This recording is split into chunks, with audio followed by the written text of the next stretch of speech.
Okay, out doing some riding here in the woods. Decided to stop up here on the top of the mountain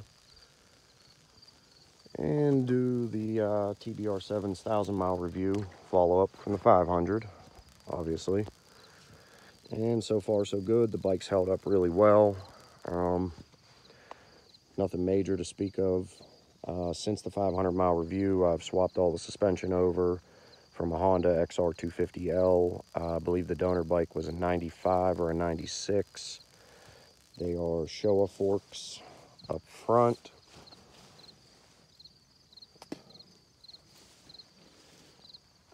Put a new front fender on. They call it a Supermoto fender. It's more or less what you would find on like a Suzuki DRZ 400. And we put a headlight on from a Hawk 250 because the Tbr7, for whatever reason, they decided to send it out with a housing that takes an H6M style headlight bulb, which only produces about 1,500 lumens, even when you convert it to LED, where the H4 style in LEDs around 8 to 10,000 lumens, so it's a whole lot brighter, especially when you're out here riding at night in the woods.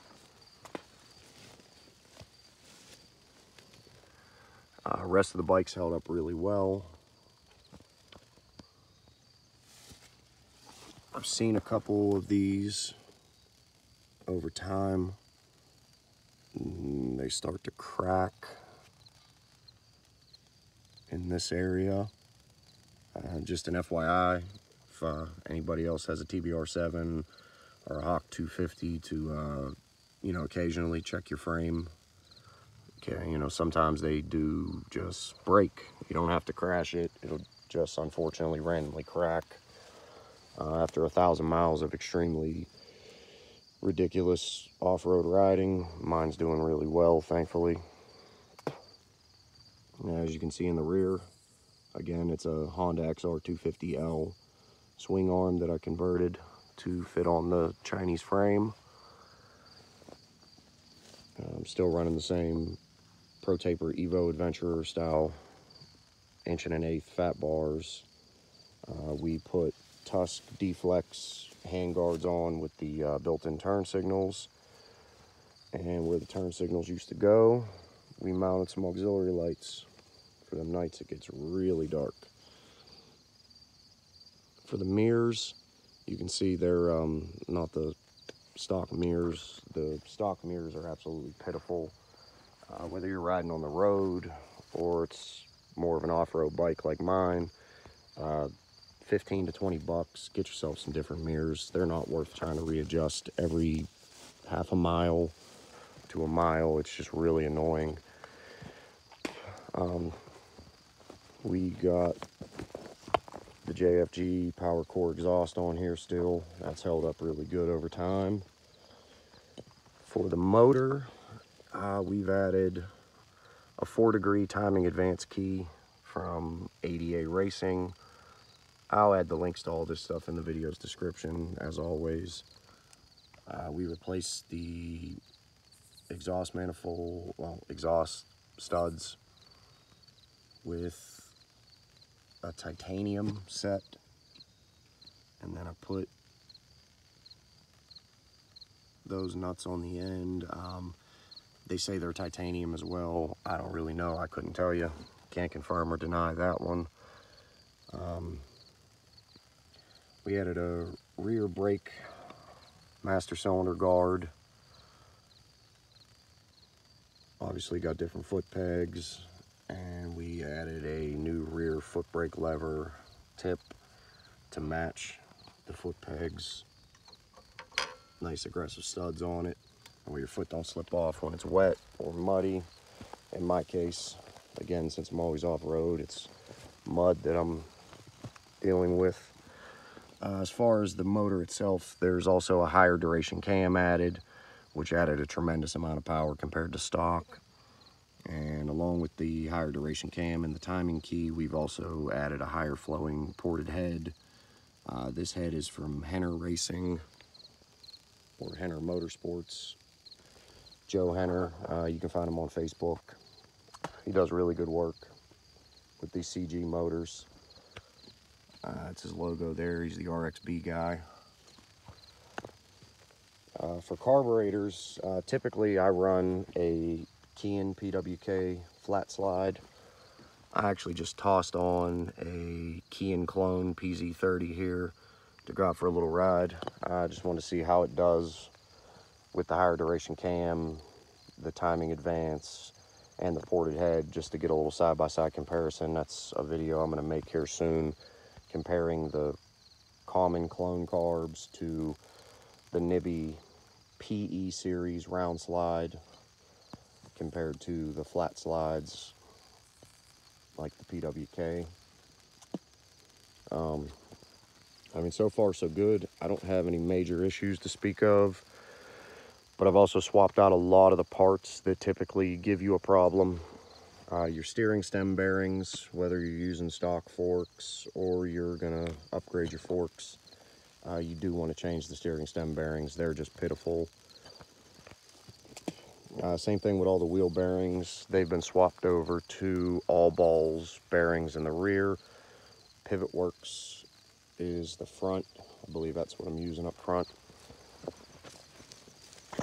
The rear of the bike, you can see I got rid of that big clunky giant tail section and added a more low profile modern LED, and we don't have to worry about busting up bulbs when I'm off road and then going back on the highway and having a non-functional tail light. Turn signals, as you can see, they're gone. They're actually incorporated into the light. So when you flip on the turn signals, these inner LEDs work. They light up in amber, and it actually works really good. That was a nice buy on Amazon for a whole 20 bucks. Luggage bag in the back, still holding up, 40 bucks and 1,000 miles later. We cut the hump out of the seat, as you'll know. I had like a pretty high passenger hump in the back. I wasn't a real big fan of that.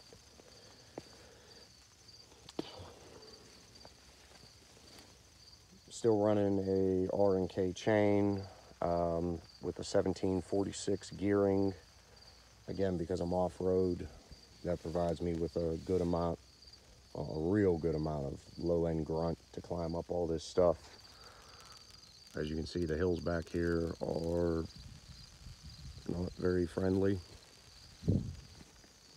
And this is the main trail just to get in back here. So speed is definitely not what counts here.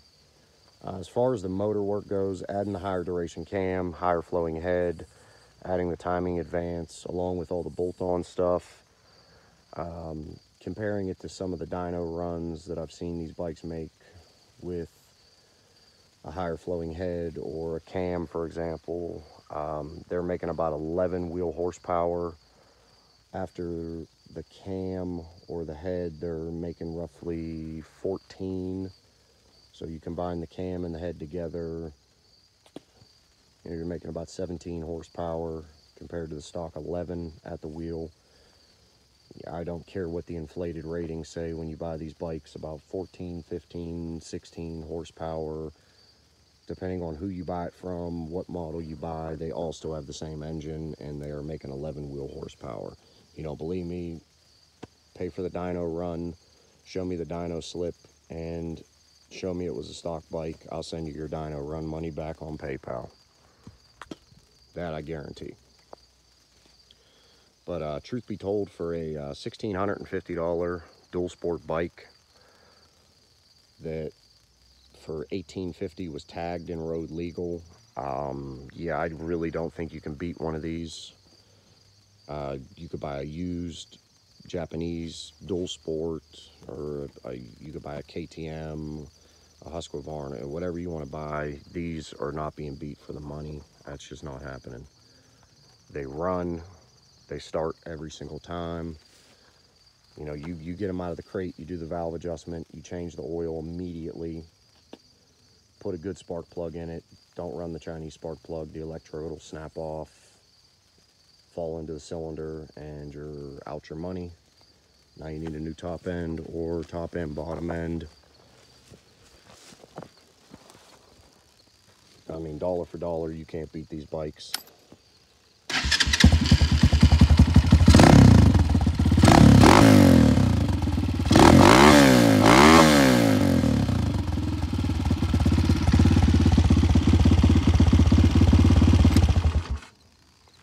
Like I said, starts every time, sounds good, runs good, feels good in the woods. I don't have no problem getting stuck anywhere. It climbs like a mountain goat. A lot of that has to do with the tires that I run, obviously. If you come out here with a stock Tbr7 set of tires, I mean, you're only going to get as far as the tires allow you. But, I mean, you know, that's my 2 cents on a $1,650 bike, base price. You know, even with the goodies I added, you know, I got 200 bucks into forks, 125 bucks or something into the swing arm, 100 bucks into the exhaust, 100 bucks into the carburetor, 35 bucks into foot pegs, you know, new bars, grips, hand guards, I don't know, round up, say 200 bucks again. You know, roughly 2,500, 3 grand total, all in with a built motor. It's a fun bike. I mean, you can't beat one of these bikes. All built up like this, you know, like I said, less than 3 grand all in. It's making 50% more power than it did stock. It goes anywhere. It starts every time. It's dependable. I mean, how much more fun can you have? You know, you could buy a used 1992 Suzuki, cross your fingers, hope for the best. Maybe it'll run. Maybe it'll leave you up there at the other power line. Broke down. Nobody really knows. These bikes are cheap. They're easy to fix. You know, if you're not a mechanic, you could still work on them. I mean, there's enough videos out there from guys like me that are showing you how to adjust your valves, you know, how to do all the maintenance. You know, we run Facebook groups. I started a group called the Chonda Riders.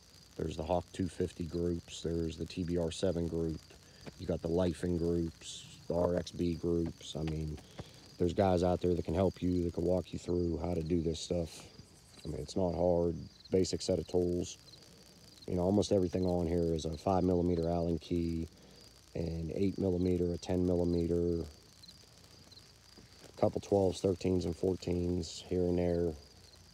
Your rear axle is a 19 and a 17.